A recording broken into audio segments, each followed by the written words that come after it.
Ebinsa yimiza nga waliwo obutali bwenkanya bungi nga bajjako ensimbi naye nga abantu tebatambula. Oyo omukyala alina emikisa mingi. Mikisa giriwa? Naye kasooke nkuweeko. Ekituufu. Badde oludde okumpa kantu kanene. Ffe tuli balunzi abalumirwa ente ezaffe. Kituufu. Waliwo abalunzi ba ssente abalya ssente ne badduka. Kasa bajeti eggwawo bo nga batema. Toddamu kubalabako. Tukolera bantu. Ye bwe kiri. Era bwe mwaka owola gwe muzeyi Tamale. Covid yakyaliwo. Yes. Ate baabagambye ejjo.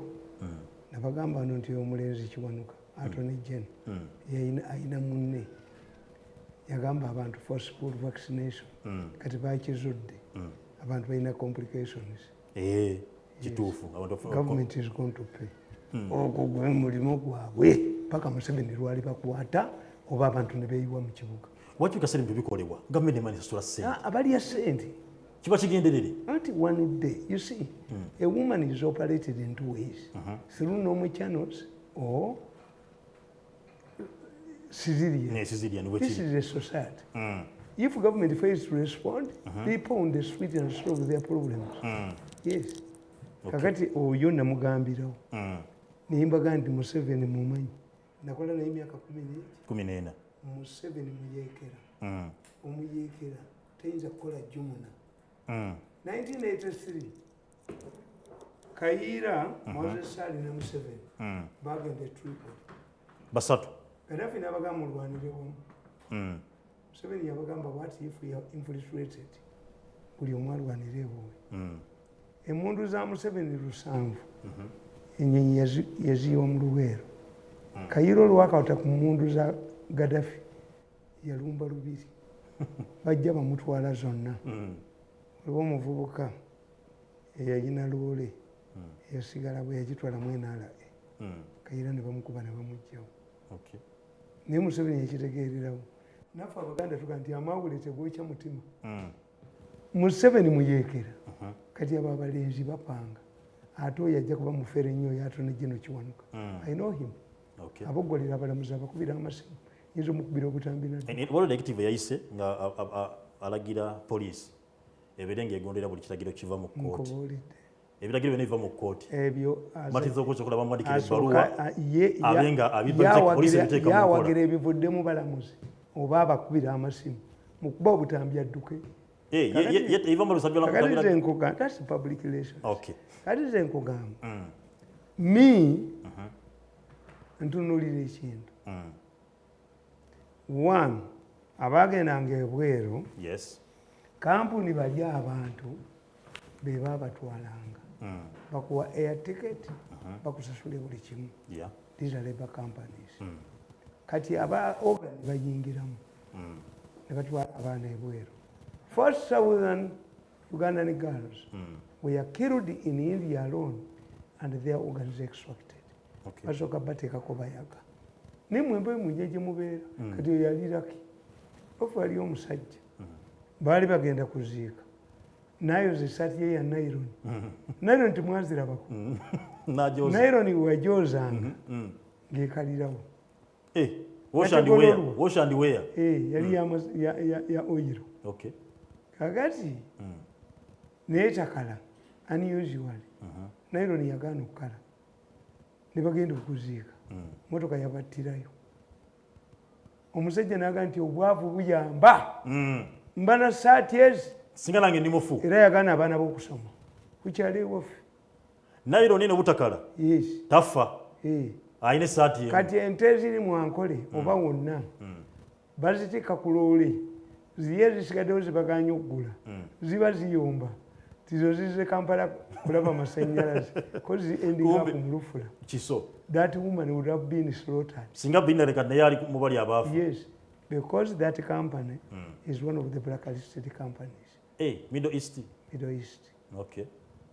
But I want to tell you, Nakalema will be judged one day. I Nakalema judge mu bino. And in Kubulize, how many times did Nakalema raid that office? Doing nothing. No going to Mwesente, Natabala one, Natabala at the end of your call. Who do we get? Wakanga never more sent. the most corrupt institution in Uganda today is Nakalema's office. Ate yonisa corruption. Jikubira amasimu. Bakubira amasimu nga weefudde. Olabe kye bakuddamu. Kakati abo, you are lucky, madam. Your friends don't have the opportunity of talking to the public now. Yes, but abafa. And we are tracing them. Tuyina company ekola ne ebitongole by'amaanyi. Okay. We shall give you the number of Ugandan girls who went. N'abaliyo n'abataliyo. Okay. Some of their buildings will be sold to compensate. We are not jokers. Abantu beetaaga obwenkanya. Kakati kye mbabuuza. The only person who tried to solve this issue was Bigirimana. Bamujjawo ne mukyala mukwale. Tumwebaze n'akajjalawo kubanga alina byakweka. Is indicted. Kubanga ye gundi yali abagambye Bigirimana. If I receive a complaint, if you don't compensate these people, I confiscate your certificate of comparison. Gojogira boto. Mukyala mukwaya bamuteeka. Bagobawo. Tumwebaze n'akajjalawo. Bamukubye ali indicted. They are panicking. I was watching this morning. They are with somebody. Okay. But then, gentlemen, I was watching you. But meeting is out in the morning. I was watching them. Okay. Kakati, you were lucky. Celebrate. She needs to celebrate. Naye ateetaga ssente ze. Yateekamu ssente ze. What is the agreement? What was your agreement? Tiwebata kutwala buzibazi kuddiza. I'm paying for the service. If I don't get it, yes. Mzaita mjishiba nomo. Kulisiti kuliko. Once sold items are sold and not returnable. Kulisiti kuekali. Kulisiti jonna. Kakati, what was your agreement? And why did you have to appeal to us? When you can use a lawyer, you are in a group to sue this company. What they did was to suspend its activities. Tamale, how are they able to sue the company? Go menye yogere no gamba kano nakalema agiyagenze ku kifo ekyo emirundi mingi. Anti mu mwali muloza nti abakolera. Kati wana gena matiko ona gana abakolera. Ye anti kye nkubuuza. Bwe bali waliwo omusajja wano. Ate mubbi akolera ku enaali emusa ku itebi. Buli lwawulirayo convention y'enaali emungajja nga ababba. Abagamba bwe mba natwala abantu 100 nga 3 mwasirana byewamma. You don't have luck. I was gay. I'm lucky. You were a thief. You are not lucky. A thief and a lucky man are different. Yes. Kakati nkugamba. Learn from today. Yeah. Who is your supervisor? Who stands up? If banks that are guaranteed by Bank of Uganda collapse, kukakazi kweno kwa bugulu woman. Mortgages ne bazibba buli kimu. Yeah. Mu Uganda sauli yako. In Uganda sauli yako. Temuyina abayamba. Abantu bali kubwabwe. Because the people who will support you are the thieves themselves. Who owns that company? Government etuyamba ki? Tiyina. Sauli yako genda anti zikyo bula tuli bwana bwambata. Nze nzikiriziganya mu 3000. Mzee tuli bwana bwambata kati bana Uganda. What did Nakalema help you to do? But there's a Minister of Labor. Raided that company. And currently the company is closed. Yes. Why? There is an impending case over organ cases. Some of those companies that balangabana nizibatira. Mzee Tamale era bakweka amakampuni waliwo omunene omu agage yagakweka nagali Libya nagali luddawo it will be exposed in Hague. Hiding what? Babiyitanga ebya Uganda. International community is zeroing on you. Nogalawo amakampuni gagatwala abantu ebweru. You think they reason like you are people here. Mugambye Belinda agambye nti minister yalagira abantu imizo isasule buli omu ecopaceting. Where are the powers of the ministry? Abalimu abali bakola Bigirimana ne mukwaya baba. Ni baba tumwebaze n'akajjalawo paka ne bamuyindaitinga. He's indicted. If it or not, and I was watching him in the morning, I saw your group going somewhere. Mbalaba buli wamu because he wanted to kill me. Kakati eyo issue. Mfu ate kati Museveni nga bw'ayagala ennyo bazzukulu be. Appeal to Museveni. Belinda apiringe ye jabba sasulira. amakampuni ababbi abasuma kuba bamaanyi waliwo kano ke omanyike kasinga obubi mumulowooza nti batumwebaze basi kano n'entwe yako n'entwe ako olunaku lwebaleka kuba ne bakajjawo wano ku nsensi eriterera kasookalaba bwoti kalekanye entwe yako had a company Wabogo had a company. Who is the one of that wound? The moment in Africa, the problem, Karl Marx yatugamba, when a system is going to rot, die and buried, its leaders become appetitive. Kakati supervision becomes impossible. Who can supervise them?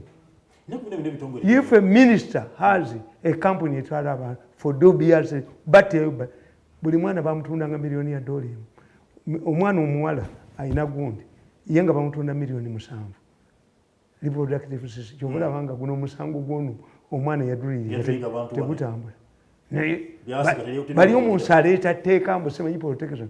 Let me tell you, Mr. Honorable Waliumunsi, you have been added on the list of wanted people by us for collaboration. Ese naumula ku Waliumunsi. Waliumunsi yajja n'agamba Museveni yatta ebanda. Waliumunsi tukuwumuddemu out of excitement. You are blacklisted. Kakati mbabuulira nti mmwe. If a bank, to me when I hear this bank is guaranteed by Bank of Uganda, I withdraw my money. Bank of Uganda failed, and they have failed to overhaul it. Governor Thierry Badeo by now would be having a new team. Okay. Neba abasibana natti bateka sente mu lutalo. Kakati Uganda weri.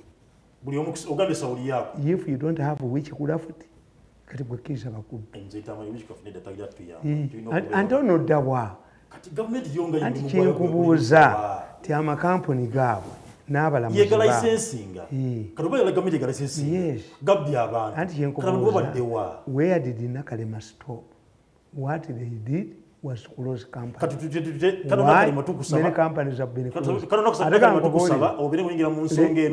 Kata you know yumufere ankubulire waliwo kampuni yatwala abaana abawala 10 bisatu nerekange nenanyiniyo n'agiggala yazimba ebizimbe mu Kampala kubanga buli mwana omuwala bamwe basangako abasajja 10 abanywedde enjala bwe bamalanga okugwamu amaanyi ne bakasuka mu lufula ne babatunda mu organize. You were lucky, madam. Celebrate. Ewamwe walinga ewaffe waliyo ebiriyo. You were lucky woman. Ine ku family. Hey, Katumba yagamba nti gwe eyali amadde bwalemala akanti bw'oba okumbulenga wali atalina na bigere. For you, you were lucky. You were lucky, you were not taken. Those who were taken are dead. And their parents will never see them again. But my issue is, yes, she's lucky. But she needs to be compensated. Which company, what they Chivaso call is to close the company.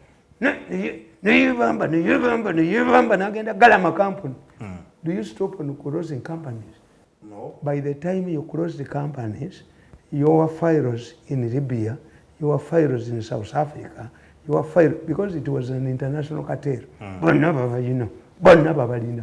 Batimba. Nageza kunonyo mukulu gobe. Namulabanga nyonga ali mu company ene yambuze. Enamba zenina zemmanyenga zote kuli. Middle East is one of the companies that are investigated for taking people and killing them there. So bana bakola appeal eri president babenga basaba ko ndi babili compensate. Jajja bwe yajoze basasa. Bekunganya. Mbabulira. Okay. Museveni yajobba abazukulu be. Ezo company. Ola bali medo okuwa community. Mzee Tamale mpola mpola. Oyinza no ola bali medo okuwa minister. Ola bandiko president. Ande abakolere ki? You can find that the owners of these names were fake. Nzo yomusajja wa Middle East nali njogera naye. I used to talk to him, but he looked a helpless man. Manyi bananyene ensi abayina obubiro abatakuta abababuli wamu. Neba nange munsi banuga. I cannot start a sigiri. I cannot invest in a boda. Byabana nebuliwo enuni enyama amaliba amata bonaka byonna byabo oyina kubeera mbwa yaabwe ng'oli mu lukufi. You must be hunting dog. Embawe bazirimu bali mu manda. For you were lucky. You were lucky. Oyo omuwala ali lucky. Genda oli enkoko yo. If you were a man. Your friends are not lucky to testify. Okay. I was listening. Jona bakubidde akatambi. Ng'oli ayogera ku muwala. Omuwala baamutwala. Naye nga yebakebwako abasajja 10 abali drugged. But she managed, walked on foot, nayingira ensi endala. She managed to come to Uganda. Ako kaka Uganda, nebukedde.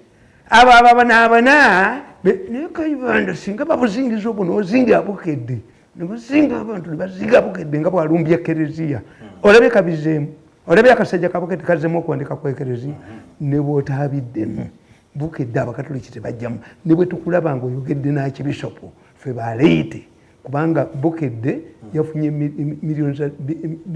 milioni 2 eza dola okusanyawo ekereziya. Is an international trade. Naye n'olaba omusajja Saalongo n'oleka mukazi wo ng'ali mu nnyumba erimu amadirisa. Saalongo n'ogula ennyumba endala nalo nga akwatiremu balongo mu Bukedde omwo oli yaguza empenko n'ennyumba endala ku ssente ezazze n'alongo we ye n'amuleka nga abonaabona mukwatire mu balongo. Kakati you see that woman go back and celebrate. If you are a Moroccan, if you are a believer, you go to church and pray to God. Thank God. You survived. Okay. Yes. Pursuing the money is not possible. Because Greenland Bank emaze emyaka emeka nga bagigaddewo. In a case you close the bank, 3 things happen. One, those who have 3 million deposits bafuna sente abo babasasula because ziri insured. Wali ekyo bayita clearing house. Oyina bank eteeka sente mu central bank.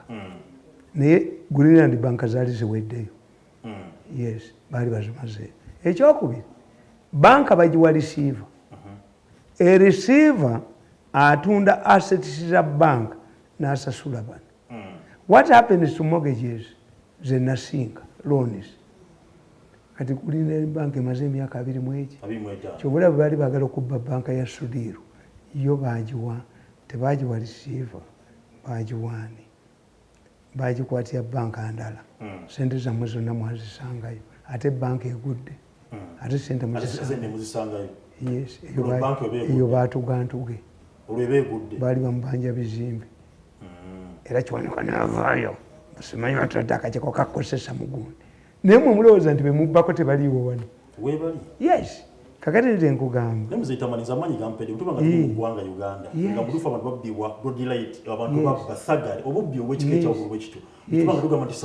ate nowulira kakati obubbi obuliwo kati that's why I support if I had doubts on this woman the deputy speaker I support her yakuta obubbi aba politician abasinga obungi basakambinga tu blackmail yabuyodde kono n'entu yaako mukazi we yafuna 500 million mu campaign saafuna n'emu kabbera kakyabba n'akagoba mu nnyumba akabukedde ne kakuba Nuupu yabadde agenze ku Nuupu mission nalweso n'akwata buno buseremba nakuga nti seremba ennyuma gye babbulamu ngono era bw'okatunula bwejjima gundi kakati ako nako kali awo tinalwesa abuwa sente n'abugulira n'emmotoka abakubi b'amasimu.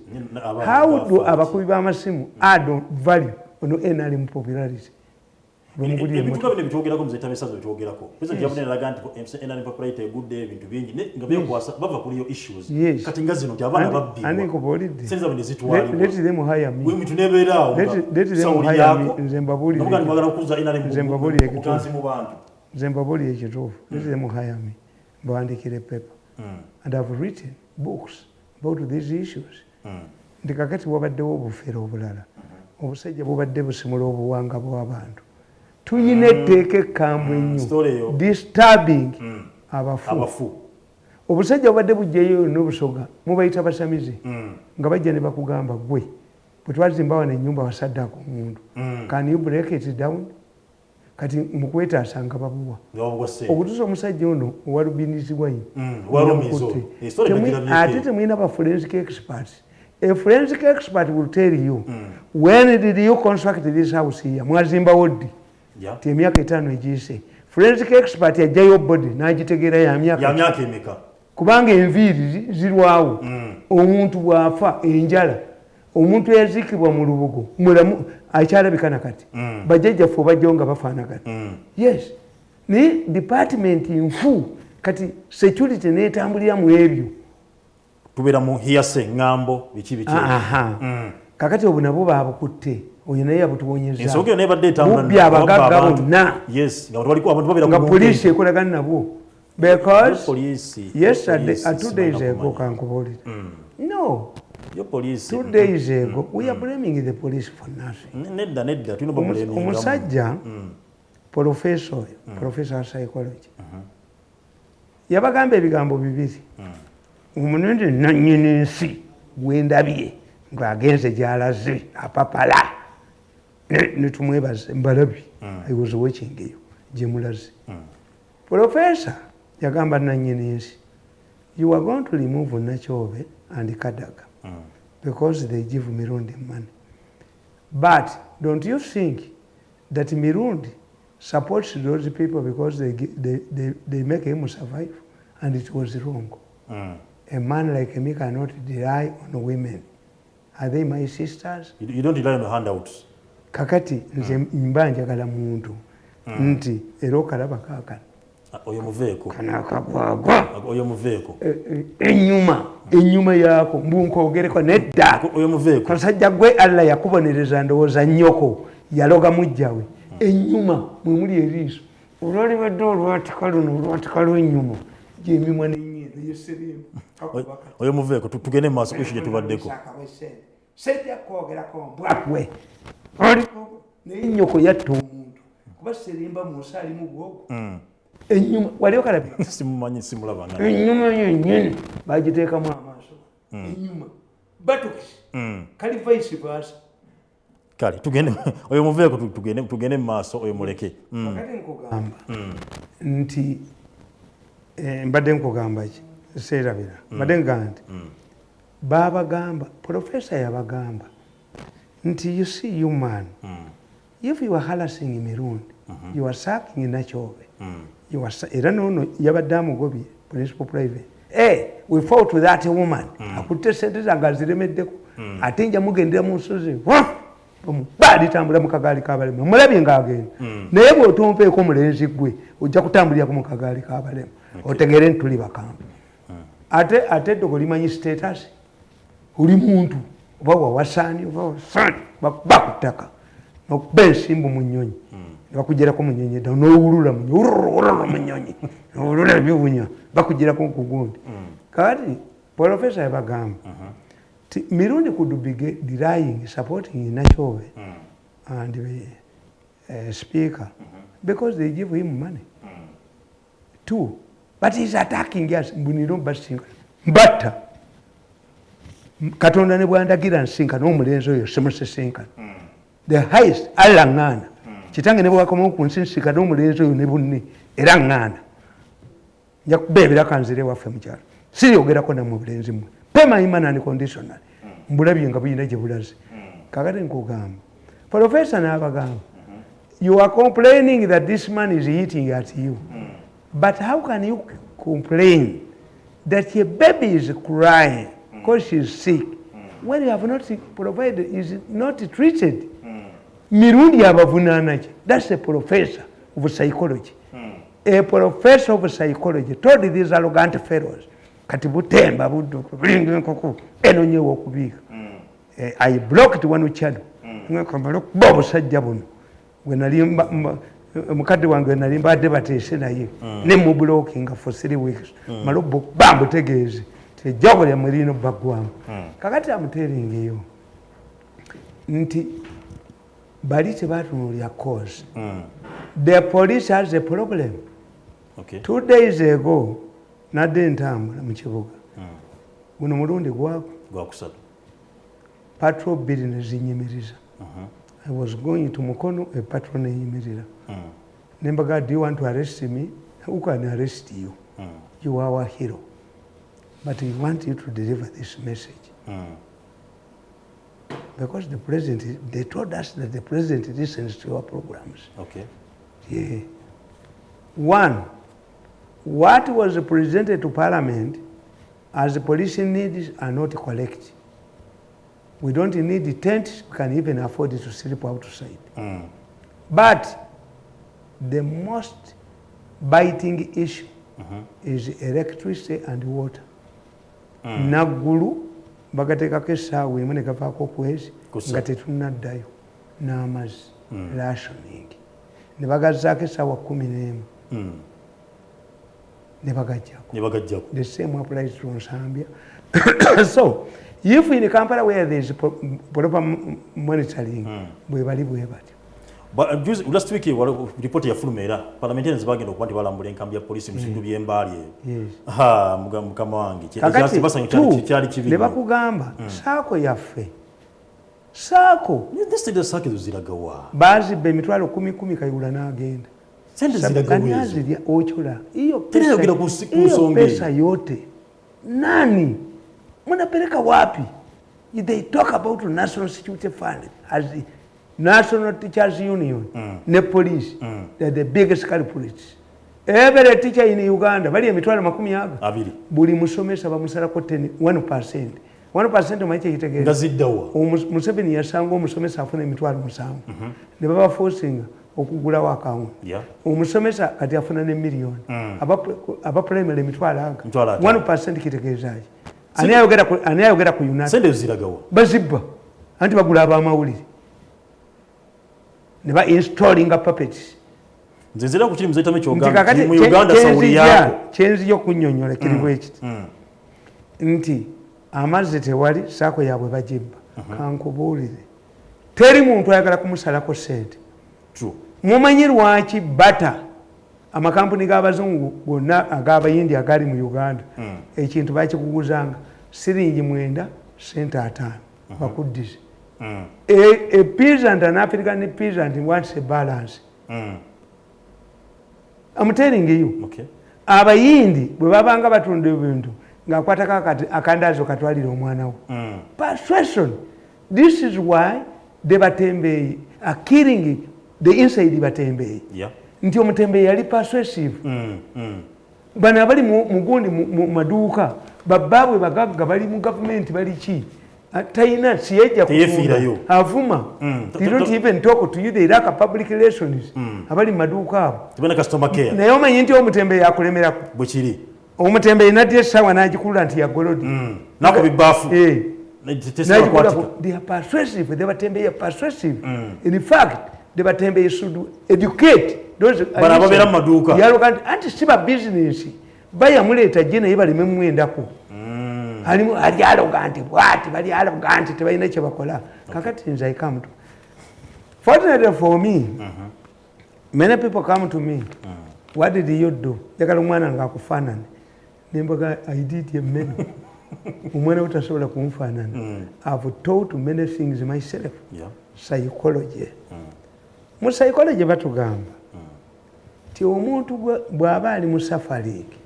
anoonya gwagitransferingako safari nyembade nina nonya gwenjiwa. When you look at a serial killer, serial killer is okubanga atajetinga bakazi bokka. Why? A woman made him nga ino obuzibu yafuna n'omukyala yenna. Yes. Nanga licheza kati buli mukazi. Yes. Okay. A serial killer atta abakazi bwagandi kanterere bulungi amutta bwe balwana amuleka. He enjoys forceful penetration. Okay. The struggle y'omuntu oba bw'omuntu gw'omuntu assigning ati. We study serial killers.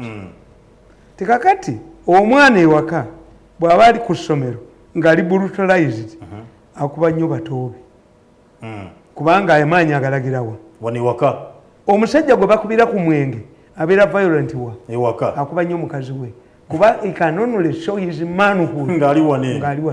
Kakati the police that is terrorized in the barracks vents its anger on the population. Mzetamwe bwogera bwotyo ogenda ogase dobozi ne human rights defenders ababone bako report nti police obukambe baleka kuba nansi. Yes. Buveeri ku nsonga zibaluma basula bubi. Yes. Sanyaze tebaalina. Yes. Amazzi tebali. Yes. Basalako omusala gwabwe. Yes. Kanabo anga bagita ku baki? Ku bantu. Government iko wapi? Anti kyenkubuulira. Yatugambe sawuli yako. Do you know why does tuyina kye tuyita open indicators but these people are not serious? Omusajja yali mu Kampala Centrum. Kati oba yakomawo oba yakolayo. Mu State House yafunamu obululu busatu. Bwe bagenda okukola toto bwe yamuvuganya yamuwanguza n'obululu obwo busatu. Bwe yajja luddawo mu State House. Katonda yali ategeeza kyaba State House. They are abalokole but they don't understand the revelations. Omusajja yali mu Kampala Central. He got only 3 votes in the State House. But he defeated his opponent by 3 votes. He got from State House. For us who study, fababikiririzaamu ebyo. Satu enungi n'oyo yavuddewo. Katonda yali abaagazaaki. Obululu obusatu. Bwe yafuna mu State House. Bwe bwamuwanguza. Kakati nkugamba Museveni tafuna bulu mu balakisi ya poliisi. Neza maji katakyafuna. Why? Neza maji katakyafuna. Kakati gaadi wo baba takuwa kalulu. Taano wako liko lusegere. Yes. Takuwagidde. Yes. Tuna omukyala waffe tuna chairman waffe yesimbawo eyo yagenda kuba nti tusimba line. Nene omukyala gwaje nene omwana tebamusimbako. Gundi Indira Gandhi was assassinated by her bodyguards. Why? Yali muhindu nga ba bodyguard be basinga. N'alagira okuba ekigwa ekyabasinga. Abasajja baali ayido mu compound ya State House. Obunyonyi obuli unique ne buba bubiri. They argued because they were ayido. Butugambye eki. The message from our God. Gandhi yayokeza. Agayokeza ebyaffe. Ne bamulyawo. What if I know that I don't get votes from the army? From the army. I don't get from the police. I take a care. This is more important, very important. Mukama wabira bebe. What's very important? Nkugambye the revelations fe tuzitegeera nti even if I go home I must understand ti omuserikale wange tali mu mood. How long has he taken to open for me and how long does he always take okunzigulira? Amagye gayina barazasi naye Museveni bwavayo nga babakamata pozi kati afende muwoziya n'abawa amaanyi batambudde mu balakisi zonna. Yes, to give them empowerment, barazas to explain. Kakati abasirikale abo abapoliisi nze mbalabye. I'm guarded by police, I'm guarded by military police, n'abaleeya n'ababodaboda abangoberera. I'm one of the most guarded people. Motoka yange nali njizizaayo nga ntegedde bagenda kuntemula. Bino babadde bakola ebyobuvuyo. Ninjizaayo. My allies have directed eddeyo ekomewo with my driver n'amafuta ge babadde tebamba. Okimanyi okuza bakuwadde amafuta? Because I have allies in the government. I have a lot of... Gwomanyi kati balakisi ezitaddeko. Ozimanyi nga beekweka n'okweka. Waliwo ne ba allies bo bali Somalia. Eva programu yo ebeerako. Nga bobeerako. Omuserikale. Message nkafunanga wano. Omuserikale yali Somalia. Ne bwe mukuleetera wano. Yali Somalia. Nanga nalose ekiro nga bakulumbye ewaka. Ne bakuba amasasi mu luggi ne gatakwata n'ofuluma. N'oyimirira ku pick up yo njeru. N'ogamba nti temunsobola. Nanga nti oyina obulinzi. The man had left Somalia without I bought that new pickup when he had left. There was a pickup at home. A soldier rang me from Somalia. This is when I survived the assassination. Oyo omwana gye yali akoze. Emutungo nga batadde mutungo. Tewekana mulezi gwe. Yinza okukuba video gwe. Mutungo wali waffe. Ebyo baali babatadde. Amukalancho yatera watching them. Kakati nkugamba nti there are issues that we should solve. Yeah. When you pamper the generals, the sergeant does overthrow the government. Okay. Security tezanyirwako bagadafi baga nti amukano gadafi nti ranka bajjeno babeereyo basagenti do amagye tegayina security teyina formula Amin yabeera nago nga gayina gundi shop bazitanga ame shops we bali nnyo nga bukimu kye balina amaduuka agaabwe yes naye n'okwata abasekale nobeewa luguudo kuliko ayina ezinzimiya omuli amazzi kuliko ow'amagye ayina zinzimiya waliwo omujasi wa mini atayina zinzimiya ye container mubeera amazzi how many times w'obalabira nga bazze nti bazze okubawa emmere abali ku pale abagadinga bano abakuuma wano babaleeta emirundi emeka the only people who receive food be bakuuma be VIP beva mu Sheraton ne bobeerawo na makumi aga when you pamper generals the sergeant does so kakati police brutality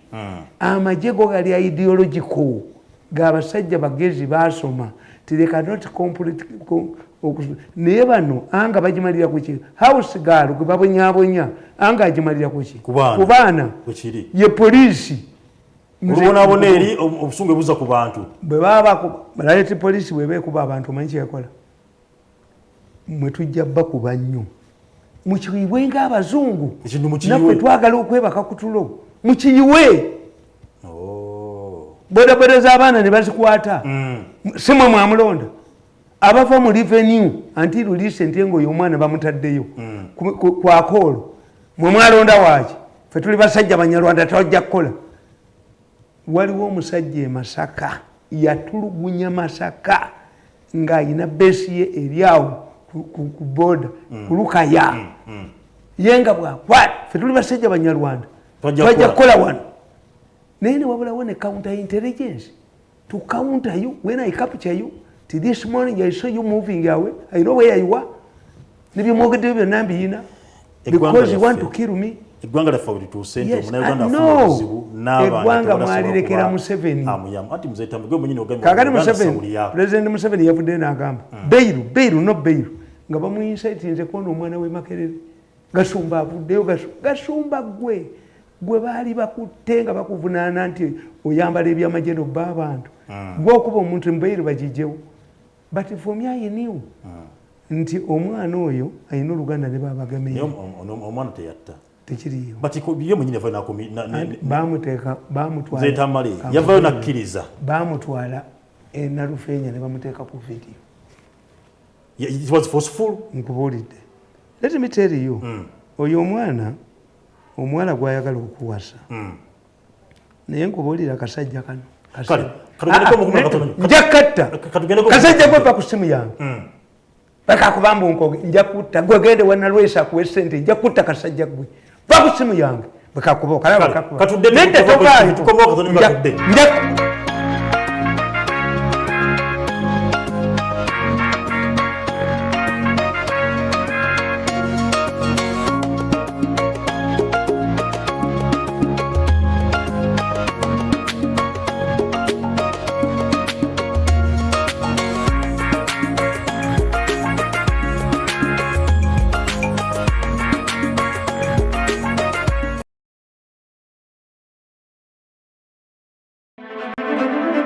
STV, select for fun.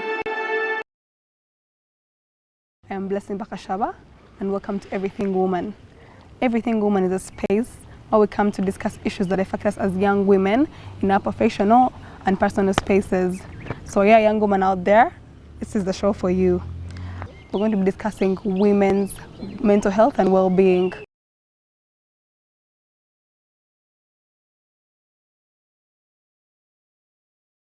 The question is not even about evidence, it's not even about how many jurors we have. The selection process should be dealt with, and also the fact that we should consider that both male and female face these cases. Ladies and gentlemen, this degrades a woman's dignity.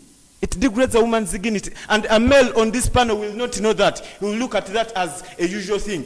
They have no proof at all that women are more feeling. We don't understand how this whole feeling thing is going to bring justice. We have presented to you that STV, select for fun.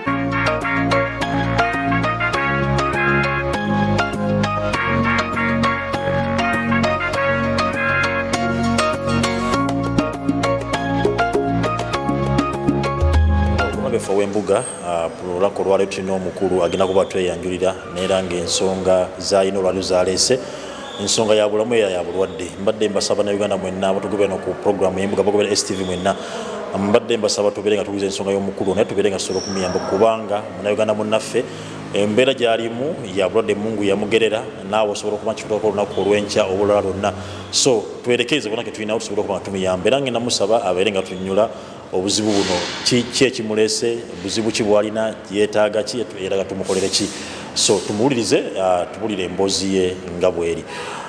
Omukulu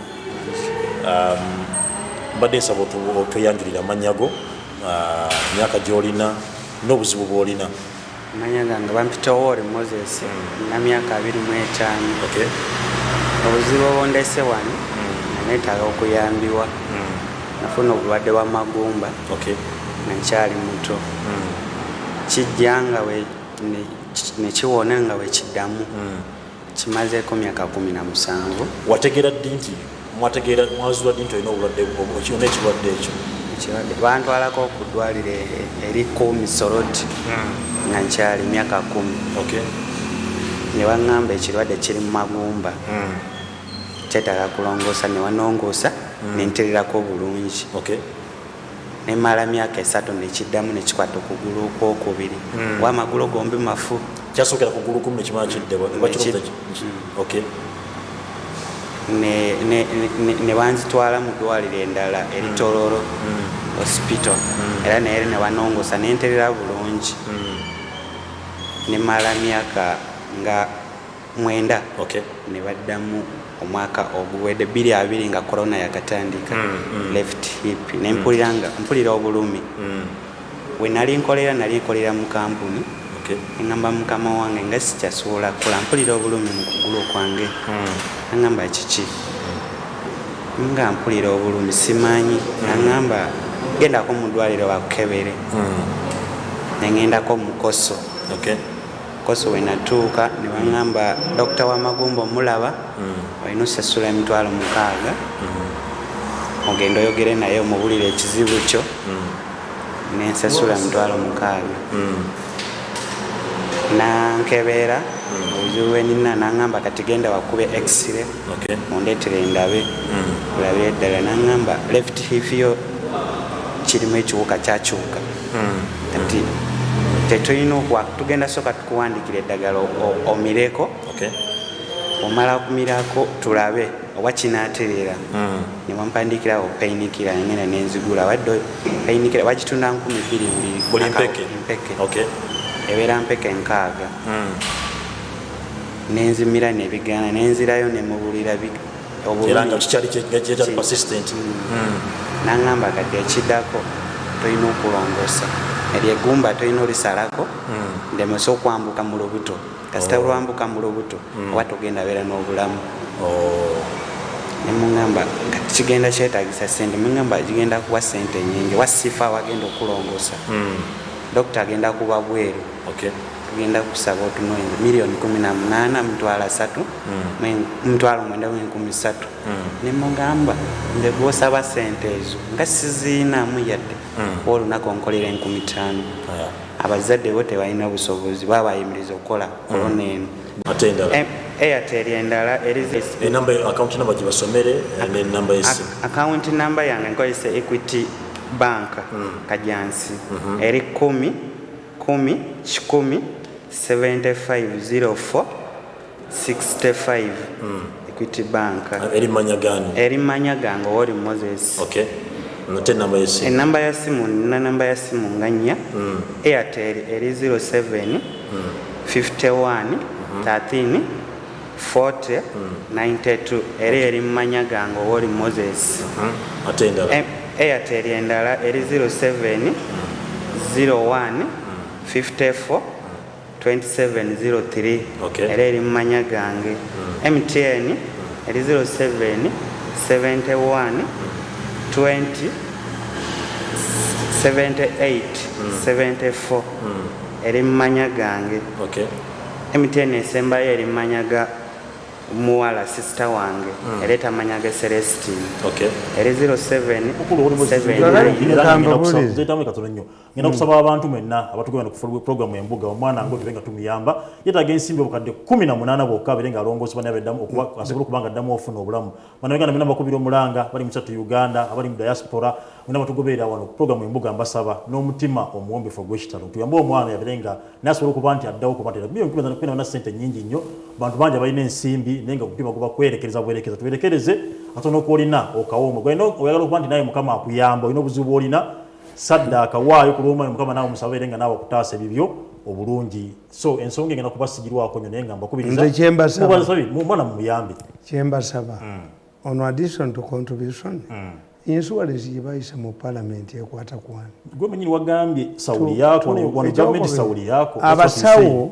abamagumba mwali baddeyo program ne batujja ne batunyonyola prevention obulwadde obwo buva ku ki yes ensonga nkulu yes singa bamala okukola program eno mufunayo dokita w'ebyamagumba dokita w'ebyamagumba ayinza okujja n'atunyonyola teosobola obuditekitinga ng'omwana w'omuto osobola nze kyembasaasirako baprofessionals ba Uganda teboogera baprofesa buli omu asirise ti President Museveni yayagala okuleeta abacuba wano abacuba bayamba abaana baffe nze n'abadokita basatu omwali bweru abalala bali wano naye badokita baffe bayina jena emyaka egi speciality tebagirina even if you have man as a parent bwagenda ebulaya ate wadda no babimuzaamu you must work in a government hospital ekitasoboka ebifo batunda bitundi oba tribalism oba nepotism kakati president yali aleese abacuba bakolere malwaliro gawa baagala emmesa nga tebasobola kutunda mawuggwe nga bacuba mwebali these Cubans e Kenya gyebali gyemulaga baba training abacuba abaali bagenda okujja wano bamanyi Oluganda n'Olungereza yes this is a different institution Cuba ne Italy be basinza abasawo abangi Italy and Cuba has the largest number of doctors ne bogenda ku embassy ya Italy most of them are doctors ati kiva mudda nti ekyo kibayita Sicilian Emperor Caesar bamulongosa bwe bati kakati nze nkugamba nti counter intelligence ne feeding the president of false information we are lucky tuyina Museveni singa Museveni teyampita saalitegedde kyenkubye naye katula wali n'entwe yaako ojja kunkumuka envunyu nkubulira kasajja gwe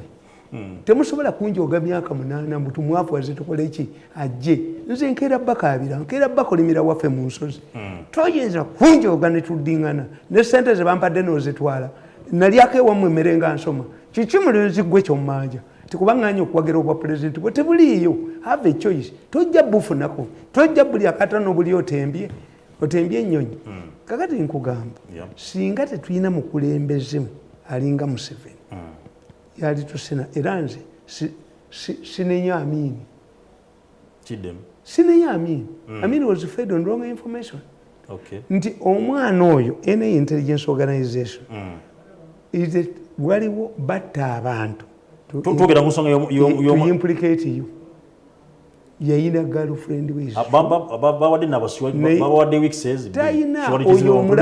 oyo omulamuzi ali mu musango ogwo bamujja najja kuba kyeyo bagemere yamusesemye ettaka lyeri atadde mu mwana we but the issue is mzee Tamale omwana ya confessing nti yatta bwe bali kwata gwe Gasumba yali atunze ebyokulwanyisa God forbid saagala bintu ebyo amwe a victim of malice family yange ebonyebonye nyemyaka 8 mbunanyini wali walowooza nti ndimuwagirako nekitange ne bwakomawo ne Katonda ne bwandagira sirikola kanako naawe mulenzi gwe oba onzitanzita what you're saying ogambye amwe victim of malice omwana oyo omuwala yali agenda okuwasa kitaawe is an influential figure in the politics of USA yabuuza omuwala we why are you getting married to a murder suspect omusajja yaweereza tiimu 2 eza investigators nebagezola nga boy is innocent omuwala oyo poliisi yonna ebera bamasimu omuwala mu area mwe yali yakuba to disparate phone naawe bajja bikukola Kasumba nalinye wange mukube nyondo mutwe I've been with Kasumba for a long time. If he ventures into my house, I smash his head. He would be the least to attack. How much money is this? What if tomorrow was survive easy? Gana bakutadeko ebyambalo byamaje. Nyamwe victim of malice njo penyondo. Omanyi feature yange gwe. I struggled from Laka in Asia one. Omulenzi n'ogamba ne butula. Atumanyi betuma. Amanyi tugenda kutta abantu. Simanyi muwe gundi. Ngenda muwa omulema. Simanyi ko yekagamba kyako. Aikalijevu Mirundi ejo. Gwenyoko. Akasajja katayina magezi. Mubadde mutta abantu nga muneberegamu. Ne bagenda nakatwala tape nakagiteka nakalema natula balini nalwesonga omugugu. Kakati siba kunamiza. Sinza kolagana namwe n'olunaku n'olumu. Compensate my money. Oba si kyekyo mulizisasula n'abaana bammwe. Ejjoogo eryo ne ndibamalamu. Tewali talks teziriiyo. Salenda my money. Kubanga obujozo. Naye omanyi bwe baali bankubye. Ne balagira akasajja kabukete ne kankuba emyezi ena. Kulubya andika bushenga. I'm not a joker. You pay me 100 million. Okay. Tukomeko issue yono mwana. What is behind? There will be exposed. I think the president will understand the collective thing. They are targeting Bagemere's family. Okay. But if Bagemeire, even if biological, kakate mwamu amulimo. Ngano mwana we bamukonvikitinzi. Nemwe muri bacha batasasula balokole bawa bano. Is it a new brand of balokole? Mama wange. Omanyi ndi mama wange ali bubi. Maze wiki nga sigenda. Anti buli Rwanda. Ono Tamale Mirundi. Ti siyagwe. Lete ngalo nzikebere. Ndi yes. Tebana kusiba. Okugulu kuntutte. I feel pained. Okugulu yakujjawo. Never bamukuba mu Buganda Lions. Bansasula ki abasajja abo. Bansasula ki. Abasajja abo bansasula. Bagoba mbwa yaabwe ne bagitwala. Nembeera constant cases nga nnyabo buli Rwanda ba. Tamale Mirundi okugulu. Naye mwansasula ki basajja mmwe. Nekalega entwe nkuba n'enkutta ggwe. Yizo batta mmwe. Nkubako kamu n'enkaasa omutwe. Because you think we are a product of a sex act between you, between my mother and Nganamwe. We are bought from supermarkets. We are bought banned by carpenters. Of just over limit. No joke, man, no mujogera at the about. Harry Chimerondi is good. You pay individually. Mulezi good Jakusasula. I ran away from my mother. Olunda babwati. Singati wageda wa mkama. Singati wageda wa mkama. Sorry. I made a blunder. It was a blunder. But in the politics, there is nobody who is tall enough to see the future. Sategerandi ngenze miseke. Sategerandi ngenze mubatunda amogwe g'abantu. Nti obulenzi obwo bujja kuneereegamu. Naye kye mulituukako mujja kituukako. Tonna bakasajja ggwe. Kyotadde mu famire ya Kajiji bali kyejjusa. Noono kyatadde mu famire y'ewaabwe okujooganga abantu. N'atunya ku mitwe n'atunyolako. N'atuteeka mu mpale ze. N'ayagala tubeere olugoso lwokusatu. Kuba twagire presidential bid. Wava wagwe ayagala okufuga eggwanga. Mange buli lwe mutundako. Blood surges, I can murder. Oyo Tamale yazze. Ankulaba. Yambadde empale bwete suit bwete. Mwana ngo okugulu kuntutte. It is so painful. Chiruma. Very painful. Chiruma. And how much? Chiruma. How was I rewarded? How was I rewarded? Nalwesa n'atuulawa nakalema nekatuula nakalema lifa yekuta mayinja mu mbugo kano kajja kuwandagala egera yo here gwe ojja kuwandagala envunyu kasajja kujja kuwandagala envunyu mu mpale nali mbakoze eki tuwala nti this mbadde nsaba muzeyi Tamale kunganye tugende mu newspapers review tugende mu tutunulira amawulire kyoko kube break okay tugendeko break atonyoka tudde ensonga muzeyi yabere sobola okuba nti akakkanamu tova ku TV tukomawo.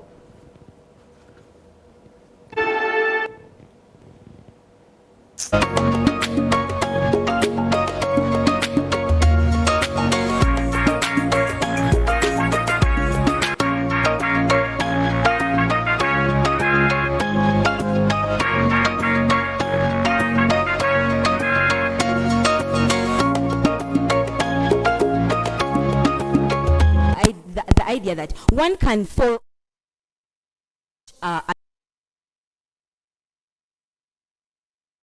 question is not even about evidence, is not even about how many jurors we have. The selection process should be dealt with, and also the fact that we should consider that both male and female face these cases. Ladies and gentlemen, this degrades a woman's dignity. It degrades a woman's dignity. And a male on this panel will not know that. He will look at that as a usual thing. They have no proof at all that women are more feeling. We don't understand how this whole feeling thing is going to bring justice. We have presented to you that the idea that one can forge a sexual assault offense. Someone can be blackmailing. Anything can happen. So where we have a woman jury, because they are basically depending on the emotions of women to administer justice, we are looking at a scenario. STV, select for fun.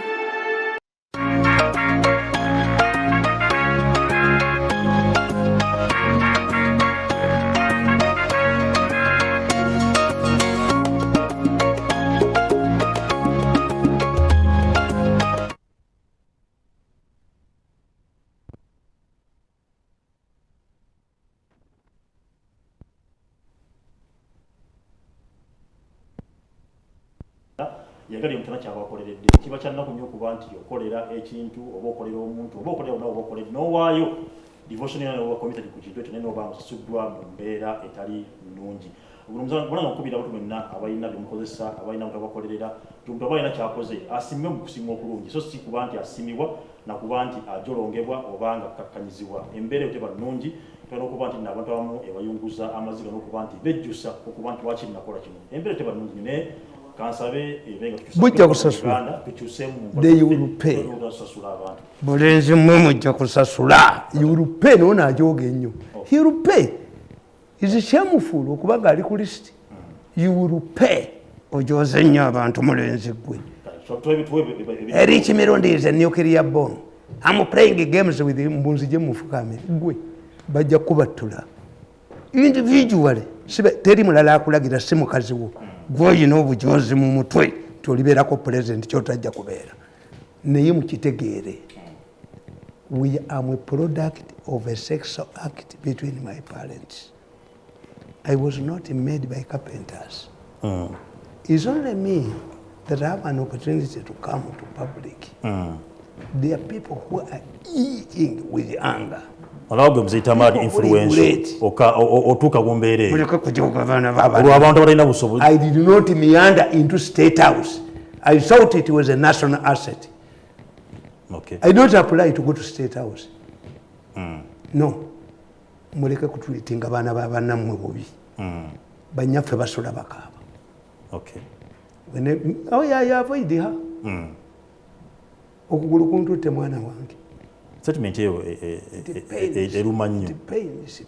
Mbadde nsaba tu. But I'm a man. Okay, tusobola tukomya awo tugende. Kasete bamukuba nti enzibye muwogo. Nakikataba nikakajiji nikajjako ne programu zange gwe embwa kaji yakakana kyokembu bekasajja gwe bakutte obukooti obwenja bufuula emigwa kasajja kwenja kufuula obukooti obw'emigwa. You end up with drugs. You see, poverty is like a gravity. Nekaja ko parola joki kwasumu tunika jiji bamwase bwe tubasirikira muto muloza zetumanyibe mutukola nekalege tukatambula laka no, is not laka. Is it laka to kill people, to sell organs? Is it laka or brutality butemu entera hamwe? Okay, kale tugende mu mawulire nga tugenda kutufuna ebiva za mawulire. This story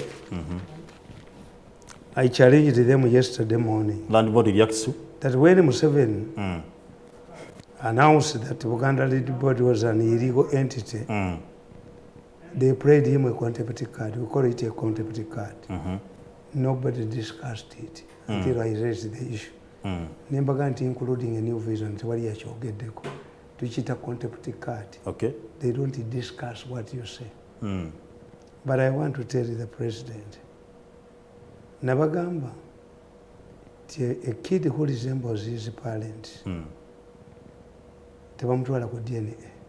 Okay. Nobody can doubt, even under the conditions, the Museveni taita champa. Namulemerako. Chitufu. olizaleeta ssente omunene n'azitwala ne mu kalumbu ŋŋende mukolere kati kano naiti yabulirawo nedda kano naiti yabulirawo bajja nkole kakiiko dali kyakkuba etinta omutwe gwomulenzi mbwadde maserena anteeke mwanda weyaze you will pay young man oli musajja mukulu atayagala obwa president you will pay as an individual you will pay kakati ne new vision yennyini si yiye nti land board mengo reacts after mentioning it nti his statement was taken Museveni ignore him but what I want to tell the president, he cannot win a war against the Uganda land board. Sure? Yes. Oyinza okulowooza nti katulawundinga apo ekitundu ababbi gwe nolowooza nti abambadde empale bonna basajja ogenda okutuuka ku poliisi nga mulimu abakazi abambadde empale mulimu n'abakazi abatalina bubina oyinza okulowooza malaayo abagula b'amalaaya nolowooza nti oguze mukazi omutuuseeka nga muki nga musajja kakati what type of Buganda Land Board does the president talk about? Buganda Land Board that is in operation is a company owned by two people, Ssaabasajja Kabaka and his son Prince Jogo. It is a company. A registered company. How can a registered company be an illegality? Ye Museveni alowooza nti Buganda Land Board gyayogerako eri mu lukiiko lw'Emmengo eri mu gavumenti ya Buganda. No. Kuba bwe kye baakola baateekawo institution empya nabagamba nti mu constitution mulimu institutions bbiri mulimu traditional institution ne regional government. Regional government baagigaana ne basigaza eno ne bagituuma amannya amakadde. Si lukiiko lwa Buganda. Olukiiko lwa Buganda lubeeramu elected people. Si Katikkiro. This is a Wolole or an aid of Kabaka. The Katikkiro is elected, but you baptize him a different name. Democratic Republic of Congo. Is it democratic? Democratic Republic of Korea. Is it democratic? Badira baptism. Unless Museveni identifies the Buganda Land Board he is talking about, in his opinion, he thinks there is an illegality. A Buganda Land Board that he derives its powers from the Kabaka. From the Kabaka. The Kabaka registered his company. Eyalibadde erabirira mayiro ebisatu mu ataano zokka ziyafuna mu ndagaano y'olwenda makubo ya n'engalabi n'obukooti obukonoktedde in trust twatuulawo. Where did you get a resolution nti Abaganda twatudde tukwate ettaka lyaffe tuli wa Kabaka? Buganda Land Board nigyogerako ena kuba engevunanyizibwa ku ttaka erya Kabaka ng'omu. Yes. So si erya Buganda yonna. Kati bo baakikola Museveni n'abaddiza ebyapa kakati bakubooza nti yagenda otuddiza ebyapa yabiwa Buganda Land Board ate ettaka kasalikyuka 3 times teridda gye lyava awo wali akalipo. Yes, the president believes because abo baminisita baani tebamubuulira Buganda bagitya opportunistically ayinamu omuntu omu.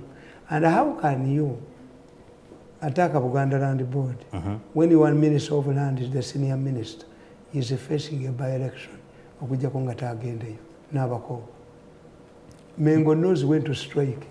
President yavudde n'alagira SEC ne cabinet balanise Buganda Land Board because kizirigo. And how? Kati ogamba settlement sazino bagirwanise nga minister omu ow'eby'ettaka alina by-election mu Buganda anaalwana ng'atya.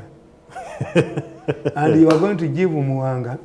Muwanga has been silent. Muwanga Kivumbi. Ye chairman ow'akakiiko aka Buganda. Parliamentary caucus. Kati omuwaddemu amafuta. Ayina kozi. Ayina kutandikiraawo. Bw'atwala Joyce Nabusa Ssebuggwawo mu ministry, Buganda Land Board yamulema.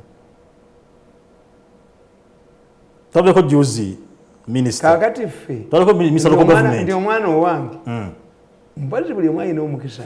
But if I've been treated like this, this government yonna habwala omulenzi ono era yaleese ebizibu mu family ya Museveni. He anointed himself president. How can you succeed your father in law? yabaletedde ebizibu mu family. How can you be indicted?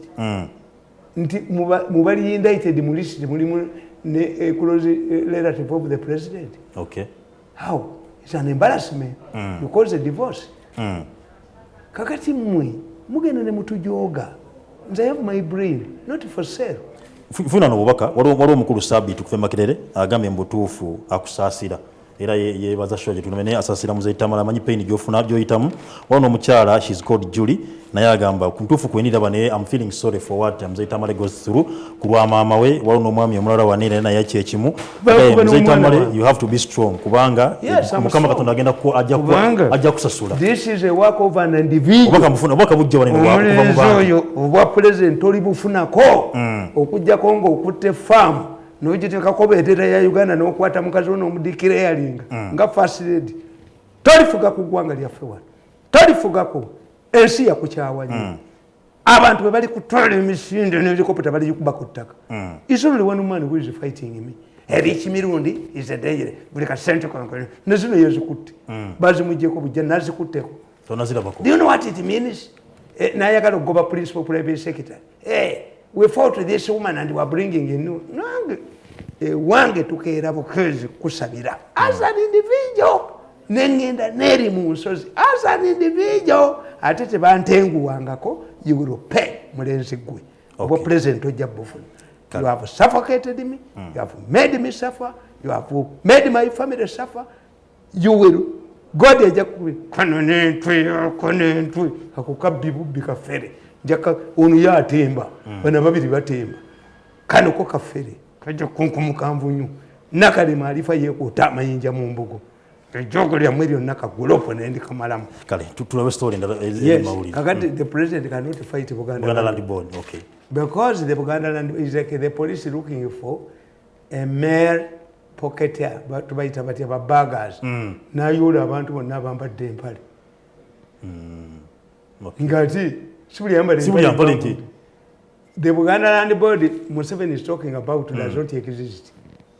Nenge binga bikyali eno yeriwo anti yakabaka wogikubira Buganda Land Board yogikuba Museveni asobola ogikubira mu kintu kimu if it encroaches on land or property that is not under the kabaka kuba Buganda Land Board zesobola Buganda Land Commission ya Museveni ne muhozi kakati eyo nefuka estate ye ono Tuesday nja kukulaga how land was disputed nti kabaka inako bisatu mu 5 ki tujja kwongera tugaza ku lokubiri makubi ya kibasalya Museveni n'embuga z'amagombola bazitwala n'amasaza naki songa company y'abantu abo babiri Junju ne Ssaabasajja kabaka ne mutabani we Junju n'abalangira abalala tebaliimu. Era utalo weruli awo nene. Yes. Kakati the president is confronting the kabaka. Okay. Gwe tolwana naye. Let me tell you. President Museveni is facing a similar situation Obote faced. Milton Obote yesanga mu kizibu. Nga UPC Paulo Muwanga agambye ntaddewo UPC Buganda. Tetuyinza twawukane n'Obote. Kakonga amummi ku nomination. Nange bwali nkola. Tuyingire Buganda. Okay. Ne bamenye endagaano ne UPC. Kakati kabaka ikane ikola violence mu Buganda. Ne bakuba bintu ne bonoona ebintu ne bakola ki. Kati Obote kyava agamba kyemuba mukola mukimanyi. Tuteekebwa akakiiko ka parliament. Kabuulize ku bikolo byane bya kabaka ikola kuba. Which they did it do when kabaka was doing the same to DPs. Abakabaka ikabali bageze n'abali bakyayi Obote. Etteeka bwe emotion yeyo eyavaako 66 yali igiridde tubbani kabaka yekka. Okay. What if Obote had consulted me if I was around? Fortunately for Museveni I'm around. Obote yalikoze ekintu eki kimu yaligambye tutaddewo political parties bill mu parliament. Political party must be national. Enokubeera na bino wammanga.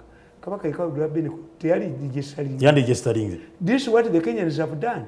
The chairman of the Kenya Electoral Commission, this is what he has done. He says has dismissed small parties which are not national in character. Okay. Kati buyina kubeera forced into Jubilee and ODM.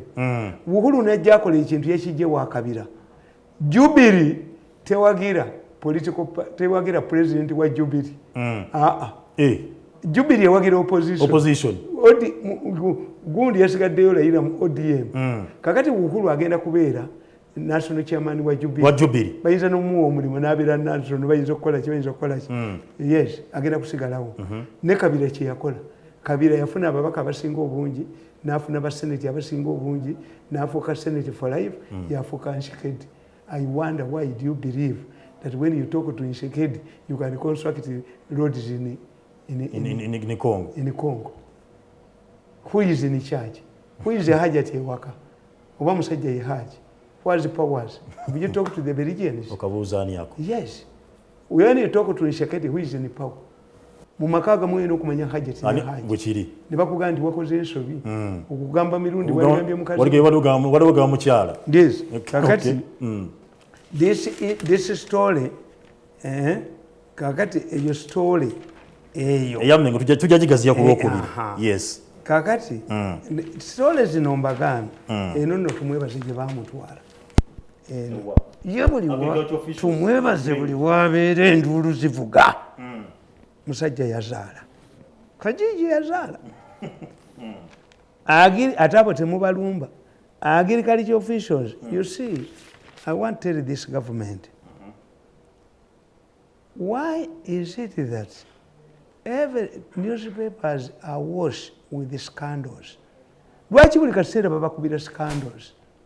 Baleese train wagons ezitatambulira ku leero sente mmeka?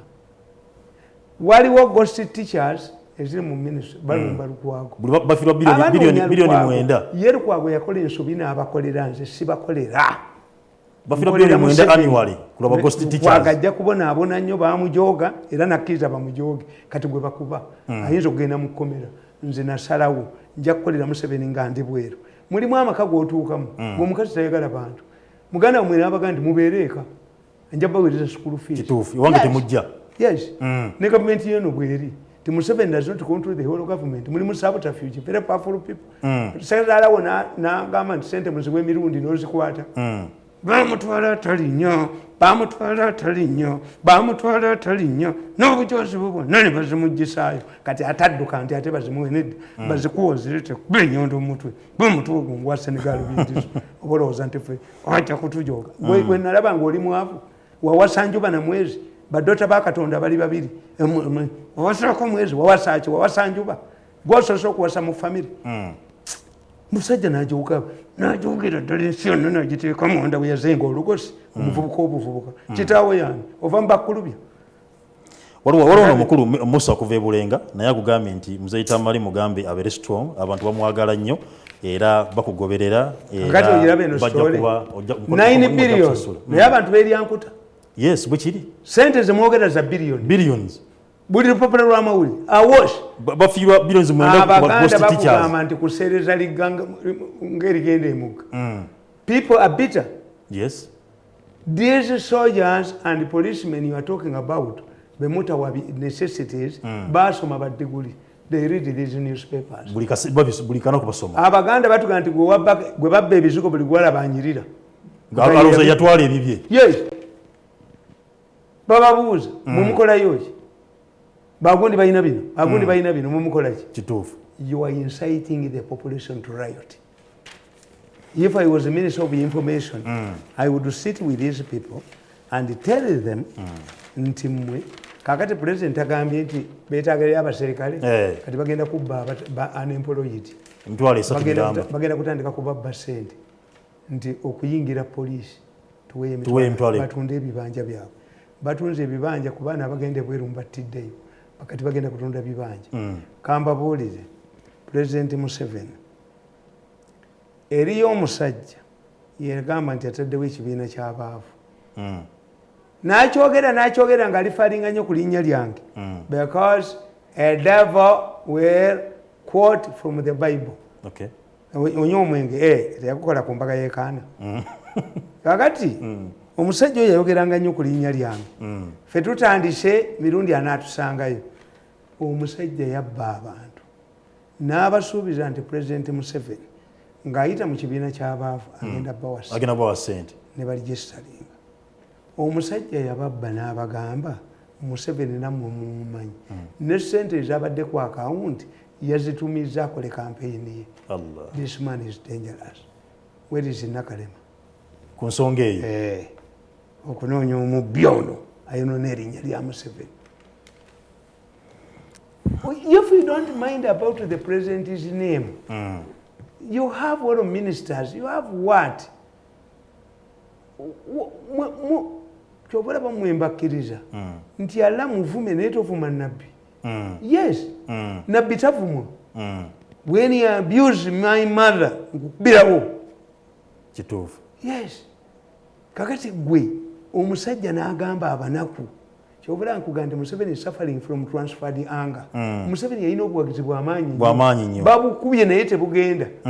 Kubanga ogamba otya omuntu n'osiba omuntu ku by'obwereere. Kakati tolaba Amonge yamanyi image kyetegeeza. Naye babakubanga beeyise ba State House.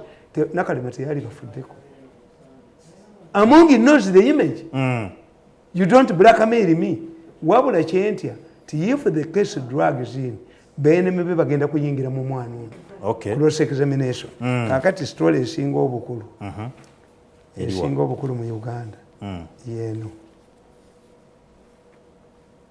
These are dangerous fellows. Muhoozi does what? Muhoozi's aides must take care about the monitor. Previously, they were saying his tweets were reflecting a mind of a drunkard person.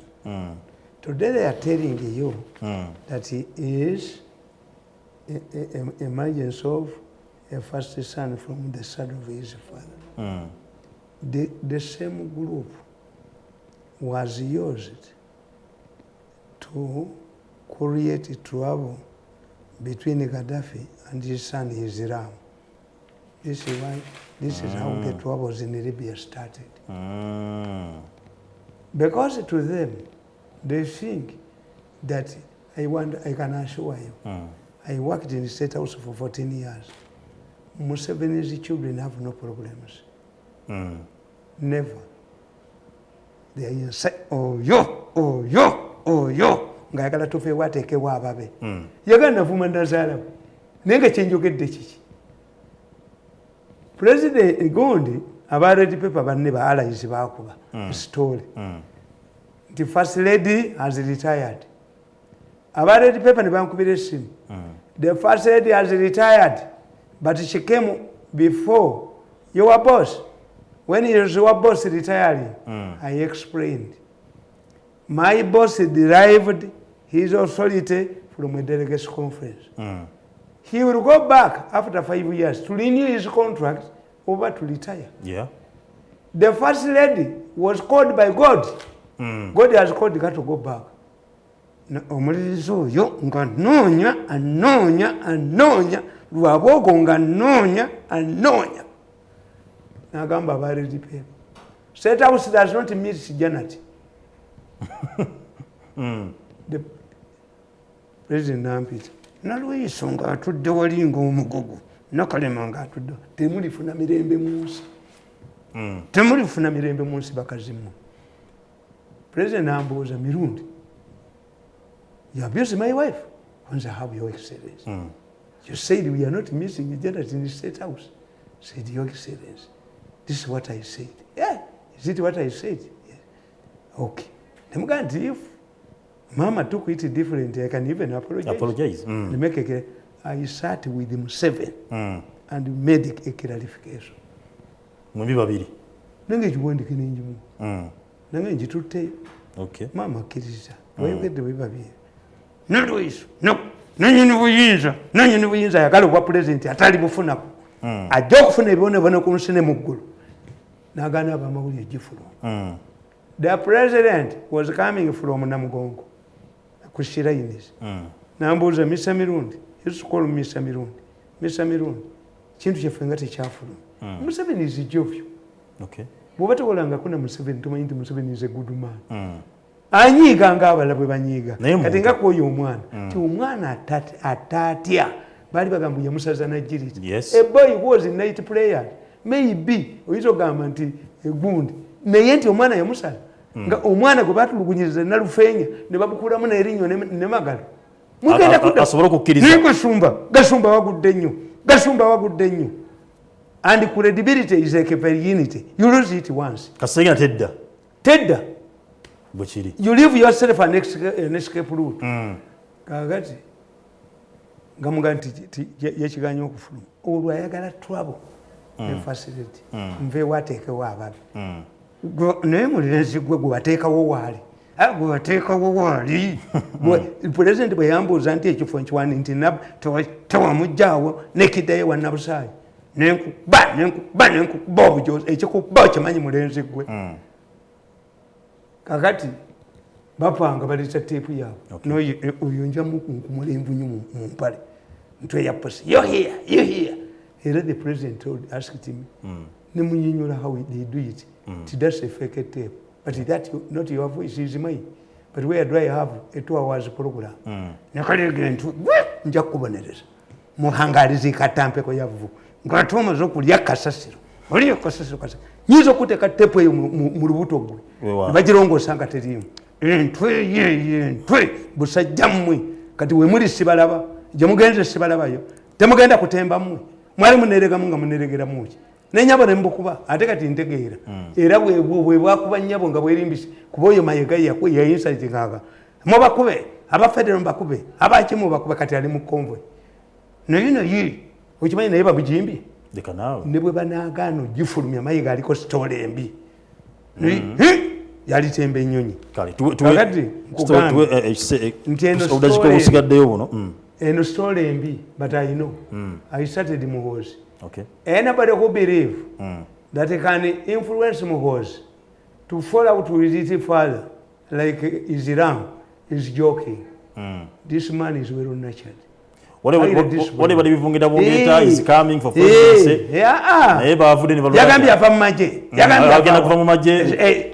Monitor is encouraging Islam. You cannot get Islam from Muhozi. You could get Islam from your friend who has lost totally.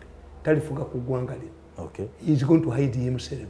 The best he can do is become a commercial farmer, not a person who believes to get wealth through privilege. Yes, but I work according to the Bible.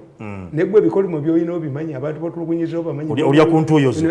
Singa gwe motoka kufaako tebakuba amasasi ne gagwamu nga bakujimbye gwe.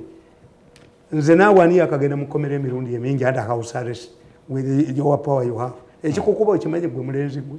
Kakati bano abasajja. The president must take care about Muhozi. Especially entry pussy. Kazunga eno neno. Ndaka kuba butambi 10. Bakajja nende kaliyayo sente. Kagere wa Muhozi ne kaliyayo. That boy is dangerous. Okay. Akukaintwe ye pussy. Eno story is a bad story. Yeah. We call it reverse psychology. They want to say, if we want to rule this country, be independent of your father.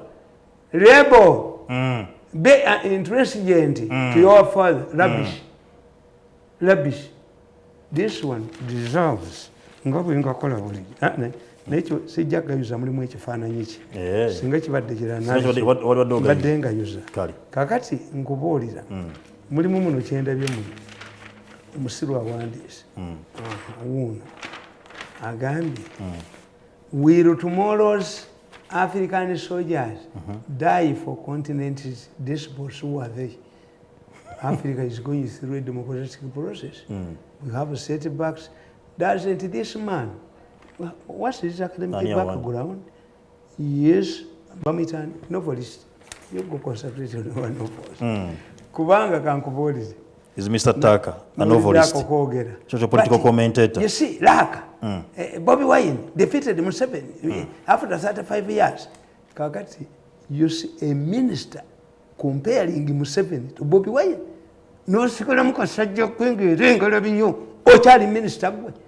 No sikolamu ochali minister kasajja gwe.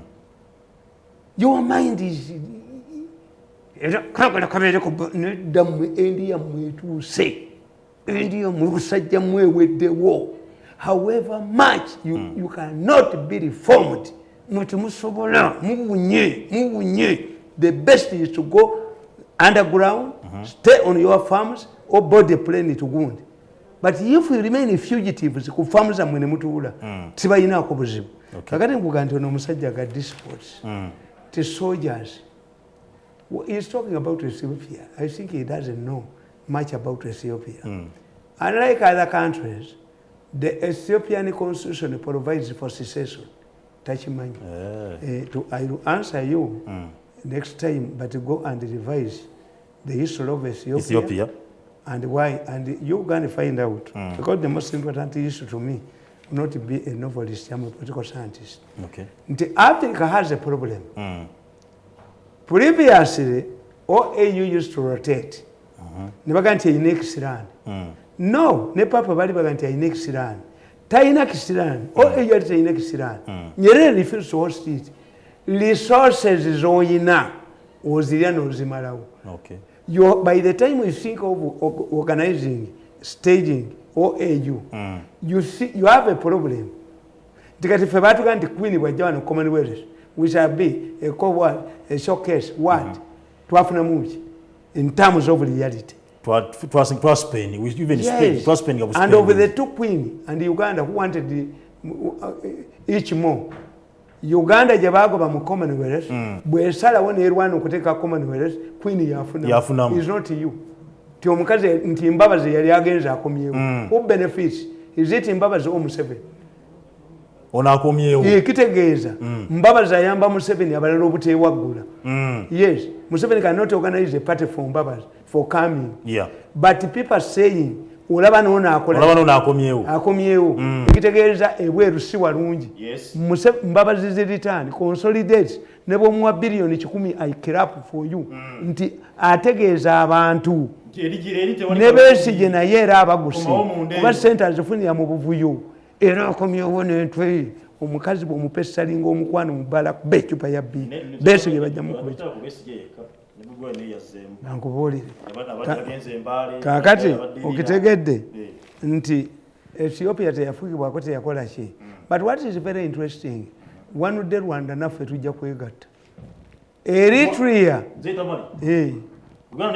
Yes, Eritrea yalwana Eritrea ne Ethiopia tufaanana ne Uganda ne Rwanda balwanira wamu bazze nawe n'afeeki ne balwana olutalo kafungula nkete naye today amajje ga Ethiopia Eritrea gagenze mu Ethiopia okuba bali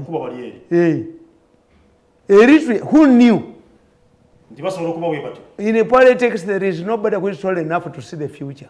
Nange mama wange mugamba saategeera natunulira Museveni nesegeera kiri mu State House tonnenya saategeera if I knew government yakunira mula kuniye nali mekyusembo kimanga muntu agikoledde avaayo akaba avaayo asasuddwamu kubanga afuna maziga ono akubiddwa ono omulenzi yabadde abikola yabadde agoba buli muntu n'akuba buli muntu afuga eggwanga tojja ddifugako nobono kano akobutu nakano katabani kakajiji bwe batatemba mnyonyi bajja buttira wano bajja kukuba baba basize wano emitwe bwino okutemba ennyonyi oba budduke they are exposed. What are we going to do to the international community? This is an international indictment. Nga tusiibula waliwo omwana abuuza wano ekibuuzo agamba nti kiri ku national ID.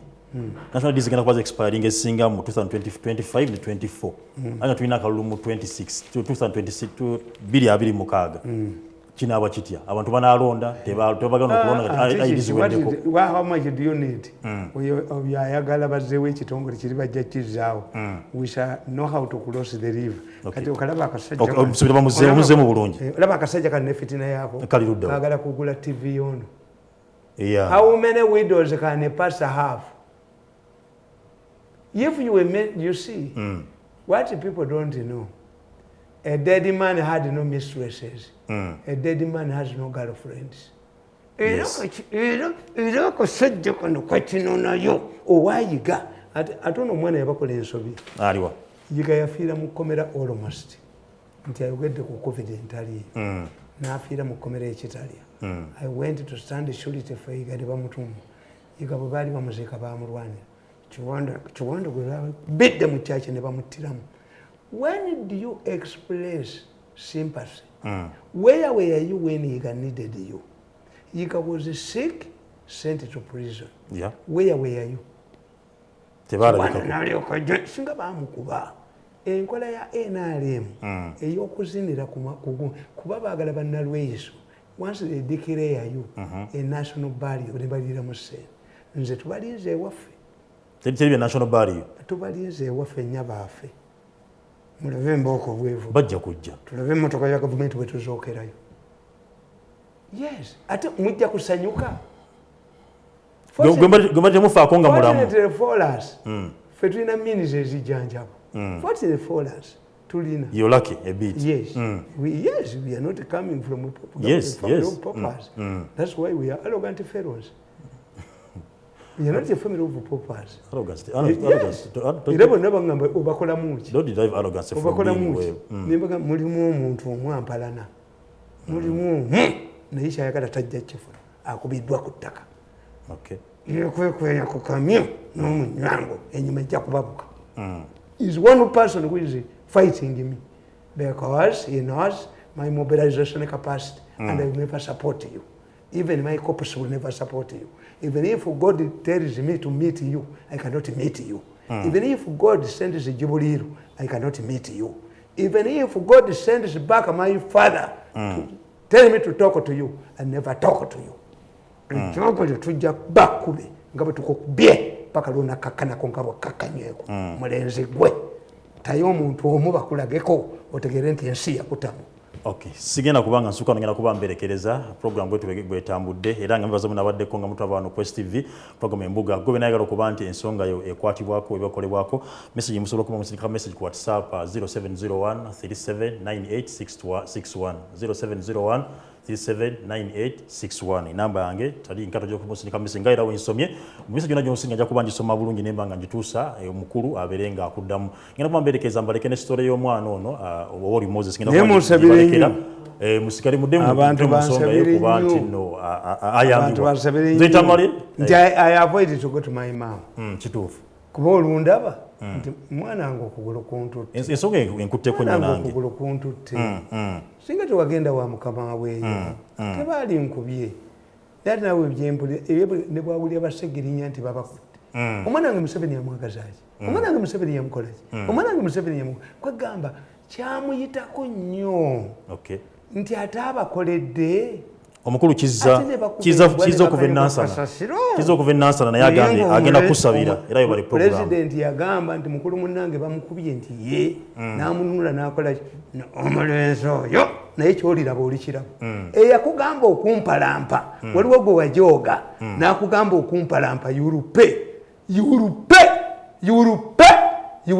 as an individual. Mukama abakuume taliki nkataga emanya nebaza team jengoza ne producer ange Donde Drone eranga yomu yabane ku kamera wamu ne Jeff mu control room bebaza kuba nti mukoze bulungi nnyo program kuba nti tekateko taliki nkataga emanya enamba ngenda kubanje badira 0701 379861 abankumire mukama oshiti watu yakuba tusengera mu mulala inshallah. Assalamu alaykum wa rahmatullahi